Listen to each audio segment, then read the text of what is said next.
She ran through the fog barefoot, clutching a torn teddy bear, tears streaking her face. 6 years old, alone, terrified, but determined. Please, come with me. Mommy won't wake up. That's what she told the officer. And behind her, a retired rescue dog named Max, scarred but unbroken, following her like a guardian angel on 4 legs. What he did next will restore your faith in loyalty, love, and second chances. Before we begin, tell me where you're watching from. Drop your country in the comments. I want to see how far Max's story travels. And if you believe in the quiet courage of children and the silent strength of dogs, hit that subscribe button, because this story will stay with you long after it ends. It was a cold March morning in Pine Hill, a sleepy town tucked in the hills of northern Oregon. The sun hadn't quite pierced through the thick fog, and the roads shimmered with leftover dew from the night. Pines loomed like quiet sentinels along the sidewalks, their branches heavy with moisture, dripping in steady rhythm onto the empty streets. In the distance, the low hum of early morning traffic murmured like a town half awake, suspended in gray quiet. Officer Ben Carter sat in his patrol car, parked just outside Maple Street Diner, nursing the last of his lukewarm coffee. He was 45, tall and broad-shouldered, with flecks of gray at his temples and crow's feet around his eyes that deepened when he smiled, though smiles had been rarer these past few years. He wore his uniform like it was second skin, the creases pressed sharp, not from pride but habit. A widower for 3 years now, Ben had grown used to silence. His wife, June, had died in a car accident while driving home from a night shift as a nurse. Since then, his world had narrowed: work, coffee, and Max. Max lay curled in the back seat, resting his scarred leg across a folded blanket. He was a 7-year-old German Shepherd, retired from the Canine Search and Rescue Unit after an injury to his hind leg during a wildfire operation in Colorado. The scars never quite healed, a pale line across the haunch where the fur wouldn't grow back. But the fire hadn't taken his spirit. His eyes, amber, intense, still carried the sharpness of a soldier and the soul of a sentinel. Ben had adopted him shortly after the fire. No one else wanted a limping dog with nightmares. But Ben had looked into those eyes and saw a reflection of his own. It was Ben's late wife who had named the dog during a hospital visit before she passed. "Max," she said, stroking his ears gently, "because he deserves a name with strength, and because he gives you back a piece of yourself." As Ben stared into the fog and considered whether to drive another lap before shift's end, Max lifted his head sharply. A low, rumbling growl trembled from his throat. Ben's brow furrowed. Max wasn't the type to bark at squirrels or passing cars. When Max growled, something was wrong. Then, from the haze, she appeared. A small figure, barefoot and running, burst through the fog like a breathless memory. She couldn't have been more than 6. Messy blonde hair clung to her wet cheeks, and she wore a faded pink dress that clung damply to her legs. Her arms were wrapped tightly around a brown teddy bear with one eye missing. Dirt streaked her calves, and tears streaked her face. Ben was out of the car before she even reached him. His instincts, those old, polished things sharpened by years on the force, kicked in before thought did. "Hey, sweetheart," he said, kneeling down so his face met hers. "Are you hurt?" The little girl gasped between sobs. "Please," she whispered. "Please, can you come with me? Mommy fell. She won't get up." Max was already at Ben's side, his nose twitching, body tense. "What's your name?" Ben asked gently. "Chloe," she said. "Chloe Turner. I live just over there. Mommy said if something bad ever happened, I should find a police officer. She said, you would help." Ben nodded. "Where do you live, Chloe?" She pointed down the street with a trembling finger. 3 blocks that way. The yellow house. Mommy was making toast. And she just fell." Ben pressed the radio clip to his shoulder. "Dispatch, this is Unit 12, responding to a possible medical emergency. Maple Street, corner of Everlyn. Adult female unresponsive. Requesting medical support." Max stood between them like a bridge, one paw forward, tail lowered, eyes focused. Chloe looked down at the dog, her brows tightening slightly. "Is he a police dog?" she asked. "He used to be," Ben replied. "He looks like he knows what to do." "He usually does," Ben said softly. "What's his name?" "Max." "Why Max?" Ben glanced at the dog, who had now turned to face the fog ahead, ears perked like a statue. His voice caught briefly before continuing. My wife, before she passed, she met Max. She was the one who said a dog this brave deserves a strong name. She picked it, said it reminded her of strength and second chances. Chloe looked up at Max, then quietly reached out her small hand. Max leaned in and gently nuzzled her palm. Thank you, Max, she whispered. Please help my mommy. They moved quickly, Ben carrying Chloe now as she began to shake from the cold, Max leading the way with deliberate steps. The fog thickened briefly, swallowing the streetlights and mailboxes like ghosts.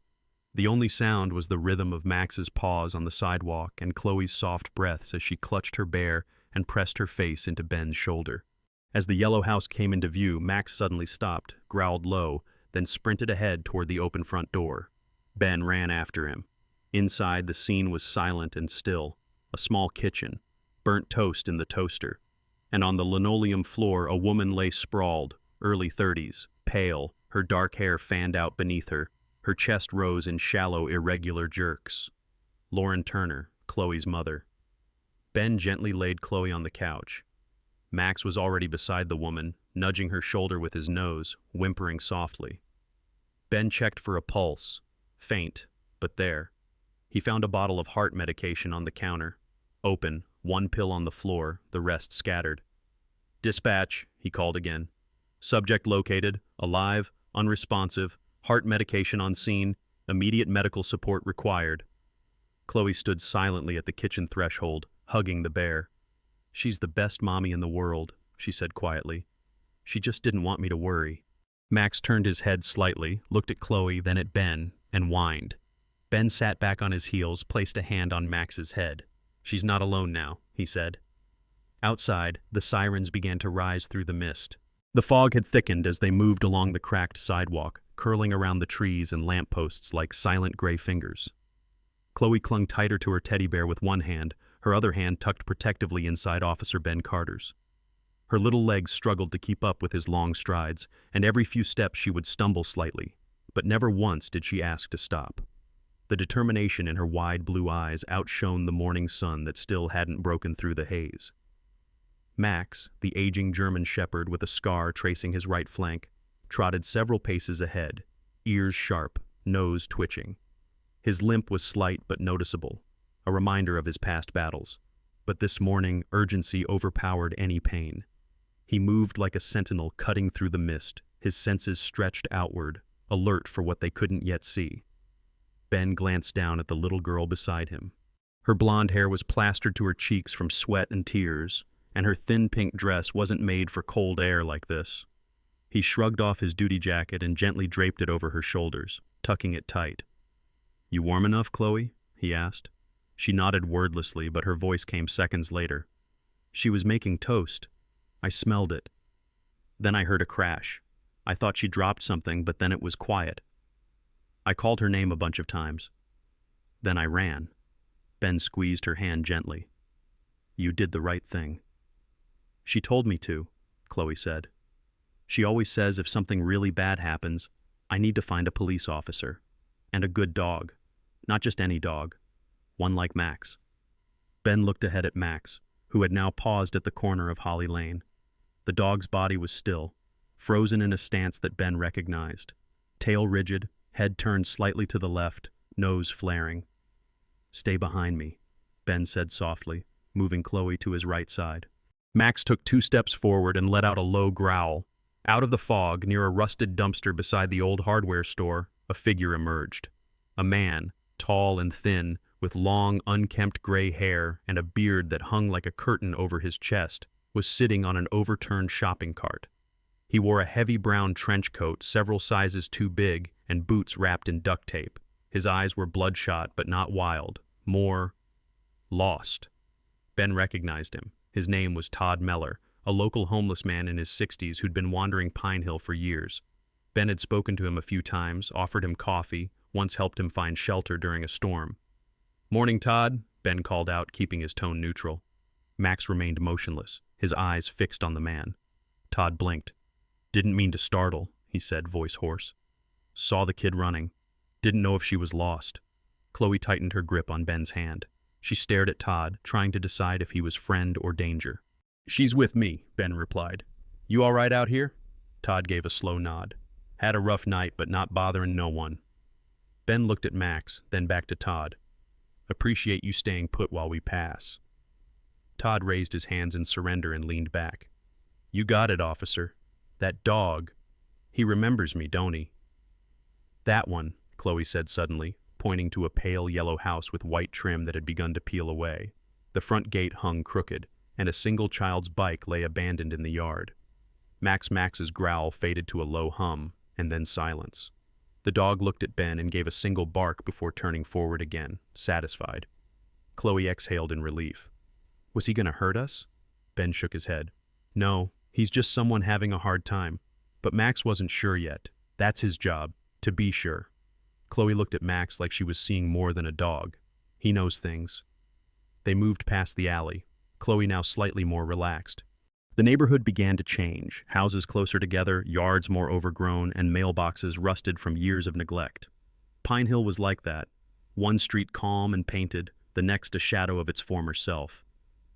Ben hadn't patrolled this block in a while. It was quiet, forgotten, like the street had simply stopped mattering. Bolted ahead, and without waiting, nudged the gate open with his nose. Ben lifted Chloe and jogged to keep up. Inside, the air was still. The kitchen door was ajar, and the faintest smell of burnt bread hung in the air. Lauren Turner, Chloe's mother, lay motionless on the floor. Her dark brown hair spilled across the tile like ink. Her face was pale, lips tinged slightly blue. Max stood beside her again, lowering his head, his nose pressed gently to her cheek. Ben immediately knelt, checking for a pulse. It's weak, he muttered, reaching for his radio. Dispatch, Unit 12, victim located, breathing shallow, pulse present, heart medication found on site. Send EMS, priority 1. He turned to Chloe, who stood frozen near the doorway. Stay there, sweetie, she's alive, we're going to help her. Chloe nodded, but her lower lip quivered. She tried so hard not to let me see she was sick, but I knew. She sleeps a lot now. And sometimes her hands shake. Ben placed a hand gently on her shoulder. You were brave today. That matters. Max lay down beside Lauren's body, pressing against her side, the way he used to do with trauma victims during his working days. His body heat, his stillness, they had a calming effect. Even now, Ben noticed Lauren's chest begin to rise a little more steadily. Chloe inched closer, one step at a time. She knelt down and tucked her teddy bear under her mother's arm. She always says I'm her strong girl, but today, Max was my strong dog. Ben smiled.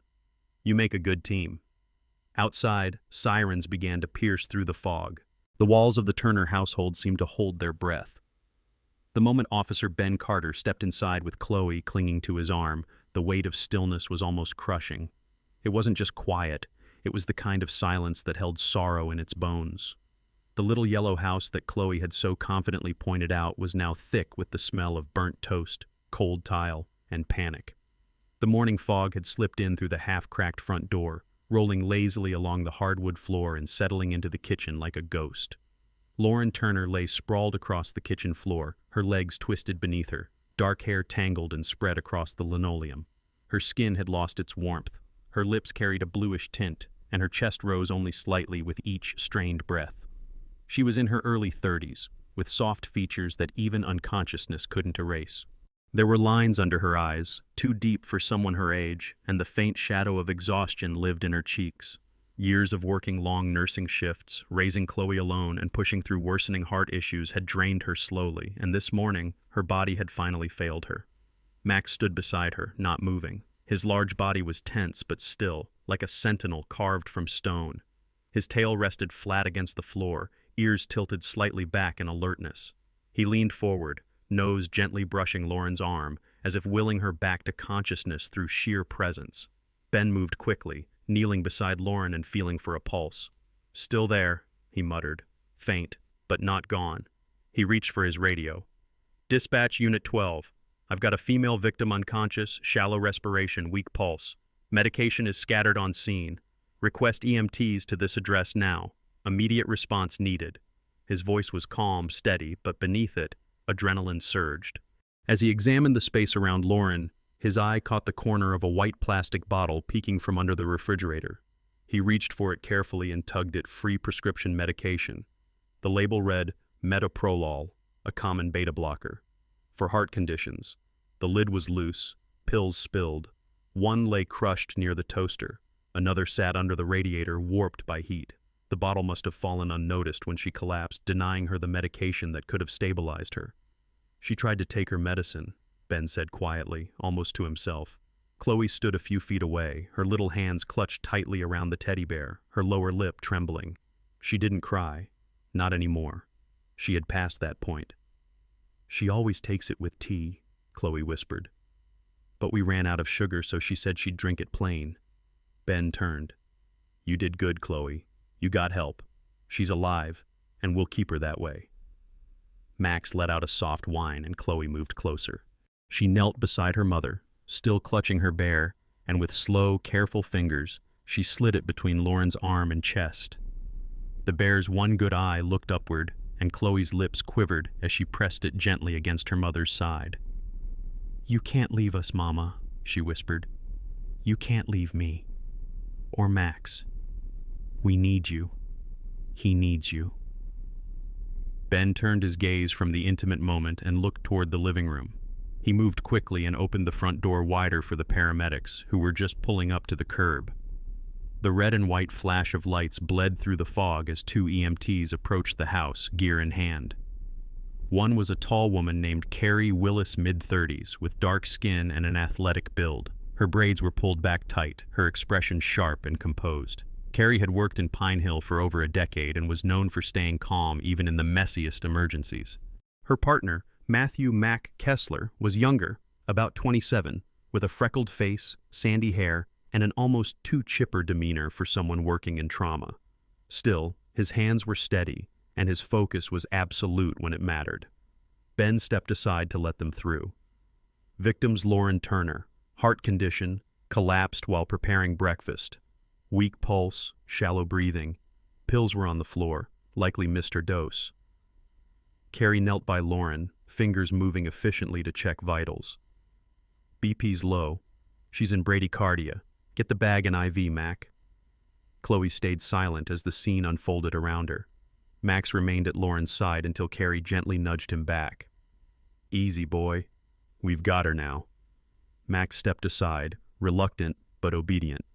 He moved to Chloe's side instead, brushing her shoulder with his muzzle. She leaned against him instinctively. "She's going to be okay, right?" Chloe asked. Carrie looked over, pausing briefly. "She's stable now, sweetheart. We'll get her to the hospital and take good care of her. You did the right thing coming to find help." As the EMTs prepped Lauren for the stretcher, Ben guided Chloe toward the hallway and crouched beside her. "I'll go with you to the hospital," he said gently. "We'll bring Max, too. He wouldn't want to be anywhere else." Chloe nodded. "Max is part of our family." Ben smiled faintly. "He seems to think so, too."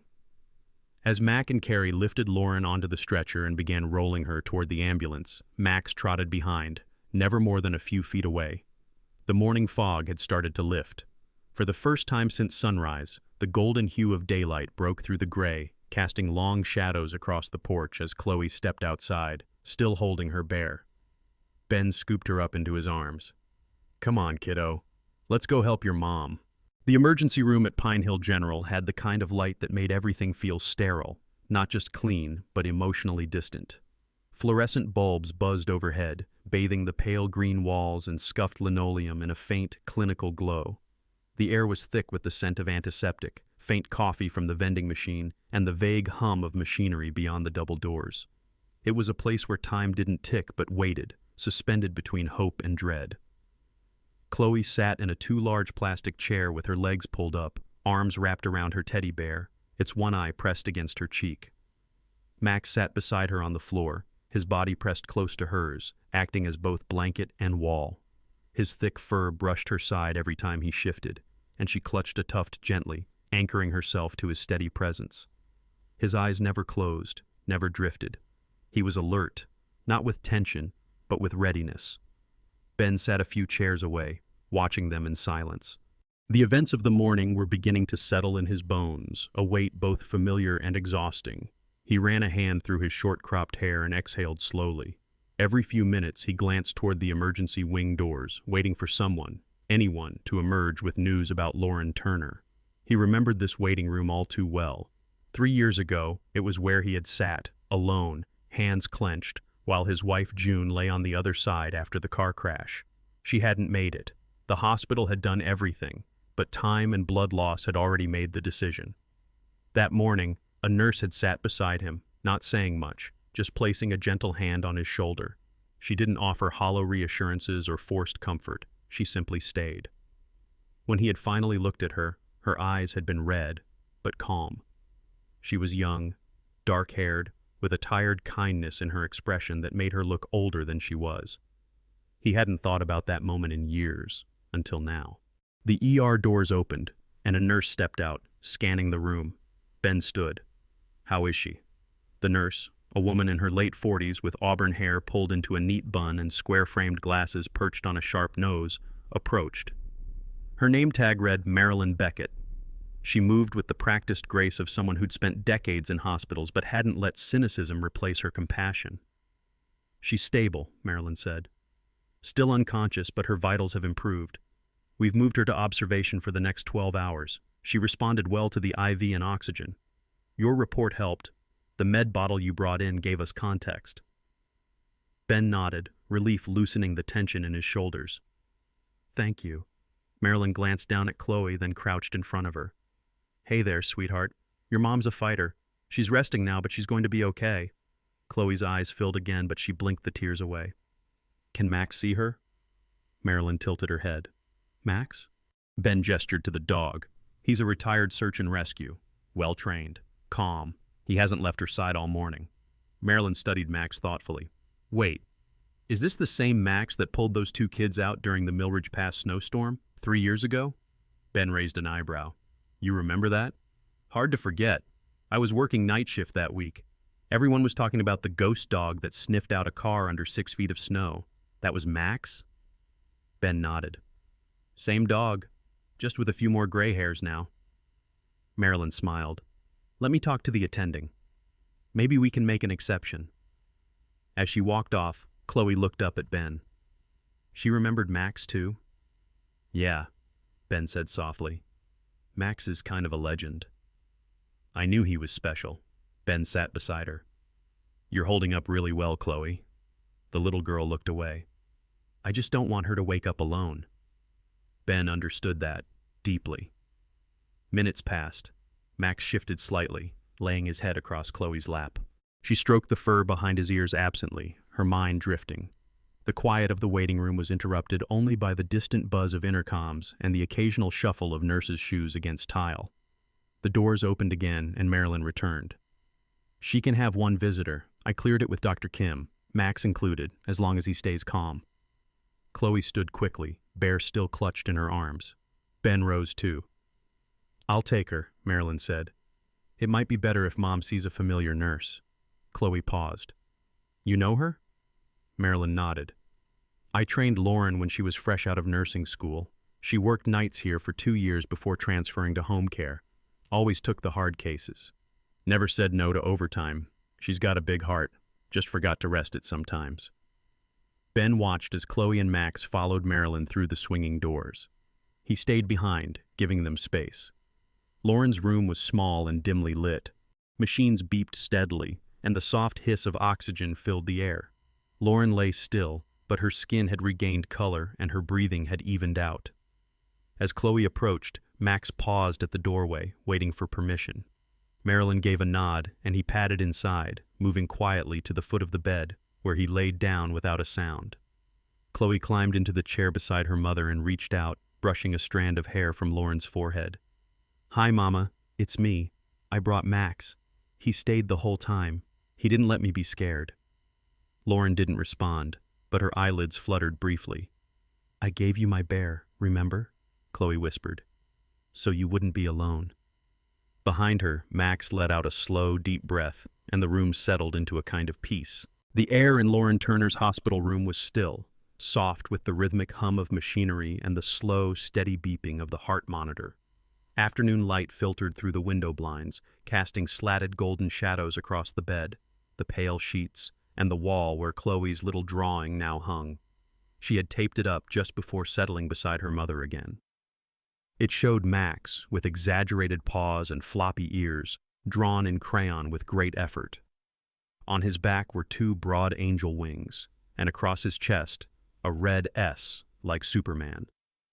Above the sketch, written in shaky but hopeful handwriting, were the words, Max, hero dog. Lauren still hadn't woken, but she looked better. More color in her cheeks, the tension in her brow softened. Her chest rose and fell in an even rhythm now, a steady, almost reassuring rise and fall that filled the room with quiet hope. Chloe sat in the bedside chair, legs swinging off the edge, feet not quite touching the ground. Her bear lay in her lap, one arm looped protectively through its worn ear. She kept her eyes fixed on Lauren's face, willing her to stir, to smile, to say anything. But still, the silence held. Max, ever patient, sat by the foot of the bed, ears twitching occasionally, his body relaxed but alert. He'd barely moved since entering the room earlier that day, only shifting occasionally to stretch or glance at the door when someone passed in the hallway. But now, something changed. Max stood slowly, paws clicking softly against the tile. He walked to the side of the bed and rested his head gently on Lauren's right hand, which lay limply on top of the blanket. His warm breath fogged the skin slightly as he exhaled. He didn't move again. Chloe straightened. "He's doing it again," she whispered. Nurse Marilyn Beckett had returned just moments earlier with Ben, carrying a tray with juice and crackers for Chloe. She paused in the doorway, watching Max with a mix of awe and curiosity. "Doing what?" she asked gently. "He's helping her. With his heart," Chloe said. "He knows how. That's how he saved the kids in the snow, right? He found them because he felt them." Marilyn glanced at Ben, who had remained quiet until now. "It's true," he said. "He stayed with them until help came. Wouldn't leave. His heart rate synced with one of the kids' doctor said it helped keep the girl warm." Marilyn stepped closer, her voice lowering. "Well, it's happening again." The monitor beside Lauren's bed, which had been steady but irregular for hours, suddenly began to tick in a more consistent rhythm. The dips in her heart rate smoothed. Oxygen intake increased slightly. On paper, it was small, but in the room, it felt like something far greater. Marilyn walked to the monitor and checked the readings. "It's stabilizing," she murmured. "No change in medication, no adjustment in oxygen. Just Max." Chloe beamed, reaching out to touch her mother's arm. "See, Mama? Max is helping." "Max is—" "You don't have to be scared." Ben stood by the door, arms folded loosely. He was quiet, contemplative, the way he always became when the world bent in ways he couldn't explain. Max wasn't just a good dog. He was more than that. There had always been something inside him, some deeper instinct that connected to people's pain like a tuning fork. And now, as he laid beside a woman he'd only met hours earlier, that instinct was saving her. A knock interrupted the moment. Dr. Yoonji Kim entered, a composed woman in her mid-40s with a slim build, tailored scrubs, and an expression that balanced compassion with razor-sharp focus. Her black hair was tied into a bun, and her eyes behind thin silver glasses, flicked from Lauren to the monitor, then to Max. She was not someone who spoke unnecessarily. Everything about her was precise, intentional. "I heard we have a visitor influencing patient vitals," she said with the faintest lift of her brow. Marilyn smiled. "Meet Max. Eat." Dr. Kim moved beside the bed and examined Lauren without disrupting Max's position. She checked the monitor, Lauren's pupils, skin tone, breathing. When she was done, she looked at Ben and said, "This dog should be on payroll." Ben chuckled under his breath. He'd take payment in cheese. Dr. Kim turned to Chloe. "He's very special. You're lucky to have him." Chloe nodded with pride. "He's not just my dog. He's my mom's too. He protects both of us." Dr. Kim crouched slightly to meet her eyes. "Well, it seems he's doing a better job than most of us today. If things continue like this, your mom might wake up soon." Chloe brightened. "Can I keep drawing? I want her to see it when she opens her eyes." Of course, Dr. Kim said. Art is good medicine too. As Dr. Kim left, Marilyn walked to the window and drew the blinds wider, letting in more light. Outside, the sky was soft with the beginning of spring. A few pear blossoms shook gently in the breeze, petals fluttering across the windowsill like tiny white wings. Ben crouched beside Max, resting his hand on the dog's thick neck. "You never stop surprising me," he whispered. Max didn't react. He simply kept his head on Lauren's hand, his breathing perfectly matched with hers. Chloe pulled a new sheet of paper from her backpack and began drawing again. This time, it was a hospital bed, with Max curled beside it. Above them, a heart hovered in the air, connected to both with thin lines like a thread. She drew herself in the corner, holding hands with her mother. As the sun shifted across the floor and the monitor ticked on, it became clear that something rare was unfolding. Not a miracle, perhaps, but something close enough to believe in. The hospital hallways at night were a different world. The sterile brightness of day softened into shadows, and the endless chatter of nurses and rolling carts quieted to a distant murmur. In room 214, everything was still. Lauren Turner lay beneath pale blankets, a soft green light pulsing from the heart monitor beside her bed.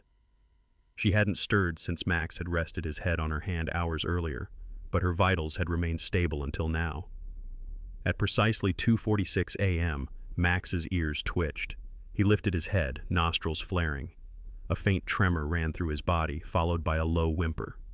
Chloe stirred in the recliner across the room, her little form curled under a hospital blanket, her teddy bear tucked under her chin. She didn't wake, but Max stood, stepping silently across the tile, tail low, his gaze fixed on Lauren. Then he made a noise Ben had only heard once before, a drawn-out, throaty whine that deepened into a growl, not from aggression, but from fear. Lauren's breath hitched. The heart monitor's rhythm shifted, subtle at first, then sharp. The machine began to beep erratically, and oxygen saturation dipped. Max barked once, loud, sharp. It woke Chloe instantly. "Max?" Down the hall, Nurse Audrey Klein had just sat down for a sip of coffee when she heard the bark. Audrey, in her late 20s, was quick-footed, petite with short auburn hair and a no-nonsense demeanor. She had transferred to Pine Hill General from a big-city trauma center 2 years ago after burning out on endless emergency codes. Since then, she had learned to trust quiet signs and animals. She recognized Max's bark as something more than a dog being startled. She dropped her cup, grabbed her stethoscope, and rushed down the corridor barefoot. The alarm hadn't triggered yet, but she didn't wait for alarms. Inside room 214, Max stood on his hind legs, front paws gently on the edge of Lauren's bed. His body blocked the monitor from view. Audrey rushed in. "What's going on?" Ben, who had been dozing in the chair outside the room, appeared in seconds. "Max barked," he said, stepping aside. Audrey leaned past the dog, eyes narrowing at the monitor. "V-TAC," she muttered. "She's going into arrhythmia. We're losing her rhythm." She hit the emergency button. "Code Blue Room 214. Within 30 seconds, the room filled with sound and motion. Dr. Kim was the first to arrive, followed by 2 ER techs and an ICU nurse named Ronald, a tall, stoic man in his 40s who barely spoke but moved like clockwork. Dr. Kim took command. "Push 150 of amiodarone. Prepare the paddles. Marilyn, alert ICU." Ben pulled Chloe into the corner, shielding her eyes but not her ears. "What's happening?" she cried. Ben bent down to her level. "They're helping your mom. They're doing everything they can." Max refused to move from the bed until Ronald gently pulled him back. "Sorry, buddy," he whispered. "She needs space right now." Max whined but sat obediently near Chloe, never blinking as the team worked. Chloe buried her face in Max's neck. "Please help her. Please help her. Please don't take her." The heart monitor flatlined. Dr. Kim's voice cut through. "Clear." The paddles discharged. Lauren's body arched, still flat. Again, another jolt. The machine ticked. Then, beep. Then again. A weak but steady rhythm resumed. The collective breath in the room released as one. Dr. Kim lowered the paddles. "She's back. Keep the drip going. Move her to ICU. Good work, everyone." As the room cleared, Ben knelt by Chloe and Max. "She's okay, sweetheart. Max told us in time. He saved her again." Chloe didn't speak. She just nodded, face buried in Max's fur. Later that morning, as dawn stretched its first pale fingers across the windowsill, Chloe sat beside Max in the small family lounge outside ICU. She had taken a crumpled sheet of notebook paper from her backpack and was scribbling slowly with a pink glitter pen. Her tongue peeked from the corner of her mouth in concentration. When she was done, she folded the paper carefully and tucked it into a small zippered pocket on Max's service vest. Ben watched from across the room. "What's that?" he asked gently. "A letter," she said, "for other dogs like Max, to let them know they're heroes too." "Want me to read it?" Chloe shook her head. "It's just for them." Ben didn't press. He walked over, scratched Max behind the ears, and said, "You've earned more than a medal, pal." Chloe zipped the pocket closed. "Can you take it to the place where dogs go to learn to be heroes? The rescue unit?" She nodded. "I'll make sure it gets there." Chloe leaned her head against Max. "I think he already knew what I wrote." The scent of baked chicken and rosemary filled the little yellow house on Holly Lane. It was only a few weeks since Lauren Turner had come home from the hospital, but everything felt different now, not just in her body, which still tired easily, but in the way the walls seemed to hold warmth again, not from the heater, but from laughter, from life. Chloe was in the kitchen, barefoot on the worn linoleum, standing on a small wooden stool as she carefully scooped mashed potatoes into 3 mismatched plates. Her hair was tied back in a haphazard ponytail, and a proud seriousness furrowed her brow. Max lay stretched nearby, his tail occasionally thumping the floor as he watched her move between table and counter. His presence in the home had become constant, expected, comforting. Lauren stood at the doorway, arms crossed lightly over her chest, watching her daughter with a quiet smile. The fatigue in her posture was still present, but her color had returned, and her eyes held something they hadn't in months. Light. She wore a soft gray sweater and jeans that no longer clung loosely to her frame. Her recovery had been slow, but steady, and Ben had been part of it nearly every day since. He came by most evenings, sometimes bringing groceries, sometimes just coffee and silence. He never made her feel like she owed him anything. He talked more to Max than to her at first, but over time their conversations deepened. Books, memories, even grief. Tonight, she'd finally extended a different kind of invitation. "Would you stay for dinner?" she had asked that morning when he dropped off Chloe from the park. "It's nothing fancy, just I thought you might." Ben had paused, then smiled. "We'd be honored." And now, as he stepped through the door, ducking his head slightly out of habit, Max rose immediately to greet him. Ben wore his usual brown jacket and black jeans, his hair slightly damp from the spring drizzle outside. He knelt beside Max, rubbing behind the dog's ears. "Hey, hero, you ready for mashed potatoes?" Max gave a single huff and sat, satisfied.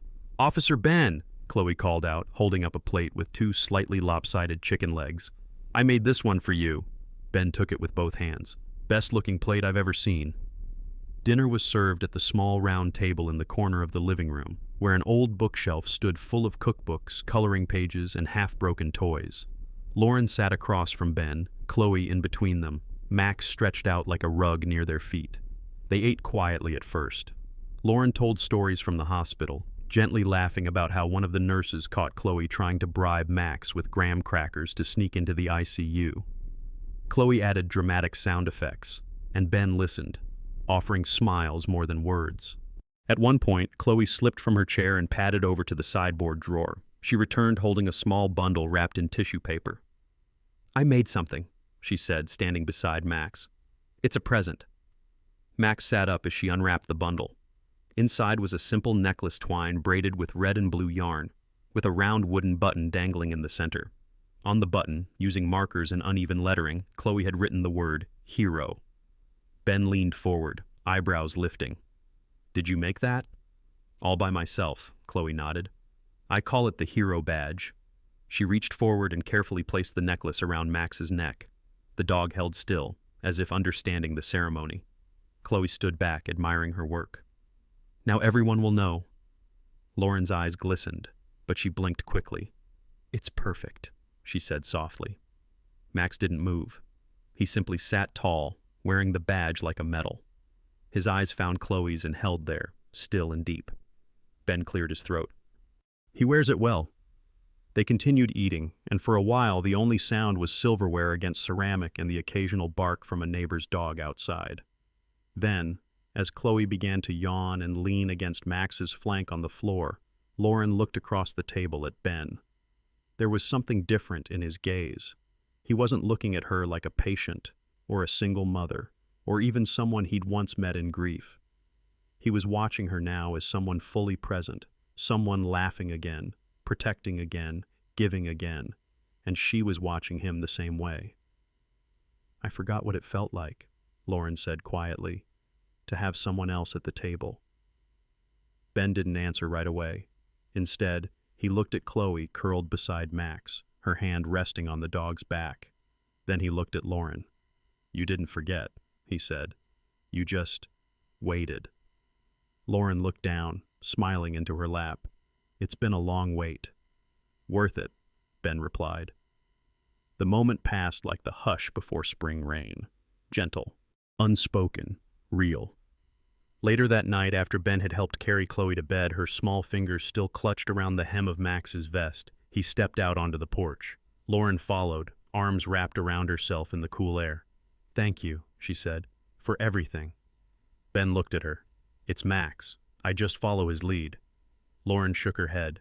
"You've been here since the moment she ran to you in the fog. You stayed."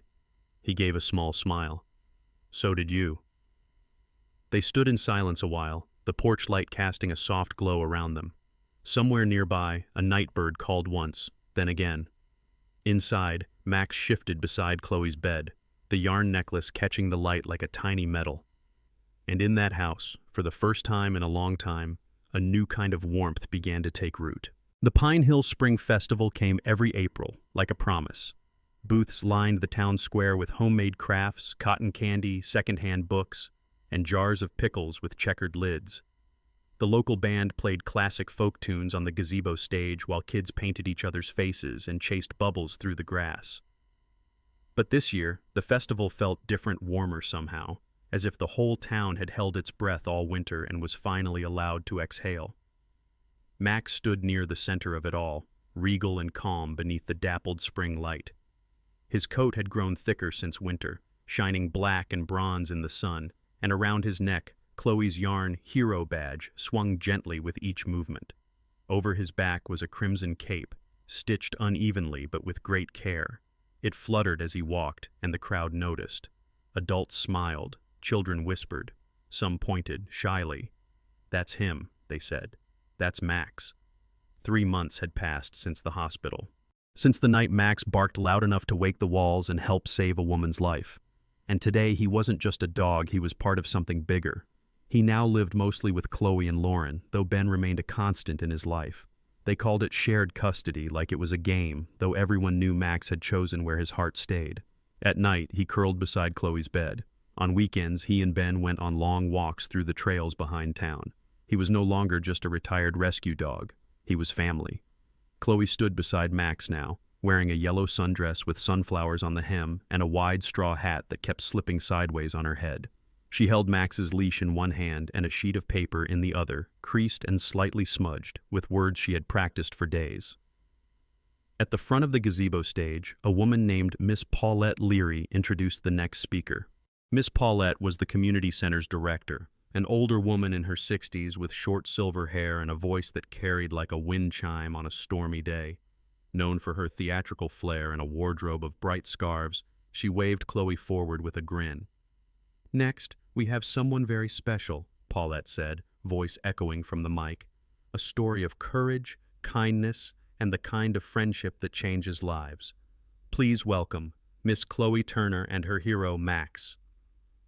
Applause rose like a gentle wave. Chloe walked forward, Max padding calmly beside her, the cape lifting with the breeze. She stepped onto a milk crate behind the mic so she could see over the podium. The crowd went still. Chloe looked at Ben and Lauren in the front row, who both smiled with nods of encouragement. Then she looked down at Max and whispered, "We've got this." She began to read. 3 months ago, I ran down the street in my pajamas because my mommy fell.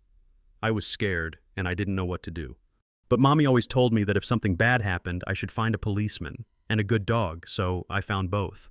The crowd chuckled softly. I found Officer Ben. And I found Max. She took a breath. Max is not just a dog. He's a hero. He helped me stay calm. He helped me find the way. He helped the nurses, too. He even made my mommy's heartbeat come back when it tried to leave. That's what the doctors said. She paused. The crowd was still. Even the wind quieted. I think sometimes, when everything feels really dark and really quiet, you don't need big magic. You just need someone who listens. Someone who stays. That's what Max does. She looked down at him. He stayed. Ben blinked hard from the audience. Chloe folded the paper and stepped down. She knelt beside Max, placed both hands gently on the sides of his face, and leaned in. She whispered something only he could hear. Chu la fep mao kodoi kan. Then she hugged him. The crowd erupted, not in thunderous cheering, but in something softer, deeper. People clapped with smiles and wet eyes, nodding to one another. Someone in the back began to chant softly, "Good boy, Max," and others joined in until it became a soft chorus. Max stood calmly through it all, eyes on Chloe. Afterward, townsfolk approached to pet Max or thank Chloe. Miss Paulette presented Max with a ribbon homemade red and gold, with glitter that stuck to his fur for days. Chloe was offered lemonade and a seat near the judges, but she chose instead to sit beneath a dogwood tree, her head resting on Max's shoulder. Lauren and Ben eventually joined them. Lauren had brought a picnic blanket and a cooler with sandwiches and peach tea. They didn't talk much. They didn't need to. Max lay between them, eyes half-lidded, one paw resting across Chloe's leg. Later, as the sun began to dip and the crowd thinned, Chloe took out her crumpled drawing pad and began a new sketch. A house with a porch, a dog with a cape, a little girl in yellow, and a heart floating between them. "Are you drawing today's magic?" Lauren asked gently. Chloe nodded. "No, I'm drawing every day's magic."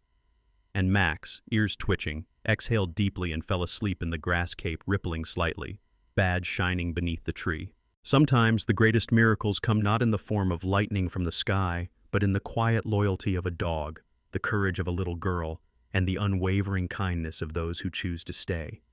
Max didn't need words to save lives. His love, his instincts, and his presence were enough. And maybe, just maybe, God works through paws and fur as much as through prayer and faith. This story reminds us that love doesn't always arrive with grandeur. Sometimes it comes as a bark in the night, a heartbeat returning to rhythm, or a child whispering, "You're my miracle," to a dog who never left her side. These are the small, quiet acts that carry the fingerprints of God. In our everyday lives, let us not miss these signs.